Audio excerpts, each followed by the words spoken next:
मेरा नाम ज़ोया है, उम्र 24 साल। इस्लामाबाद के एक फ्लैट में उम्मी अबू के साथ रहती हूँ। हमारे बराबर वाले फ्लैट में एक नई फैमिली शिफ्ट हुई। उनके बेटे हसन को पहली बार देखा तो दिल जैसे बेकाबू हो गया। ऊंचा कद, मजबूत शाना, शरारत भरी मुस्कुराहट, जैसे फिल्मी हीरो सामने आ गया हो। एक शाम बारिश हो रही थी। मैं बालकोनी में खड़ी बारिश की बूंदों को देख रही थी कि अचानक हसन भी सामने वाली बालकोनी में आ गया।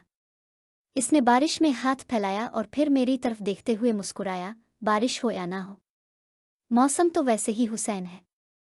मैंने नजरें चराकर कहा, यह तारीफ बारिश की है या किसी और की? वो हंसा और बोला, जो समझदार है इसके लिए इशारा काफ़ी है। मेरा दिल एक लम्हे को कांप गया। अगले दिन उमियां गुपशप में लगी थी। हसन पास आया और सरगोशी में बोला, ज़ोया, कभी बारिश हो तो मुझे साथ चाय पिलाना।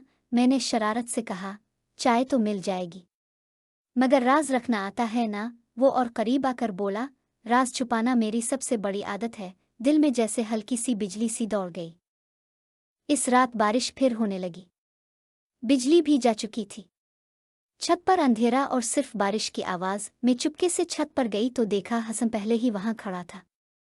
बारिश की बूंदें इसके बालों से फिसल रही थीं। वो मुझे देखकर बोला, ज़ोया, मुझे लगा तुम नहीं आओगी। मैंने हल्की सी मुस्कुराहट के साथ कहा। बारिश ने रोक लिया। वो आहिस्ता आहिस्ता मेरे करीब आने लगा। मेरा दिल जोर से धड़क रहा था। बारिश की बूंदें हमारे बीच जैसे फासले मिटा रही थीं। हसन ने आहिस्ता से मेरा हाथ थाम लिया। मेरे जिस्म में एक झुरझुरी सी दौड़ गई। मैंने हाथ छुड़ाने की कोशिश की, लेकिन दिल कह रहा था, यही लम्हा है। वो करीब होकर बोला, ज़ोया, तुम्हारी खामोशी सबसे बड़ी हाँ है। मैंने नज़रें झुका ली। बारिश तेज थी, मगर दिल की धड़कन इससे भी तेज। बारिश में भीगते हुए इसने मेरा हाथ अपने दिल पर रखा। देखो, ये सिर्फ तुम्हारे लिए धड़कता है। मैंने पहली बार इसे देखा, आंखों में एक अजीब सा नशा था।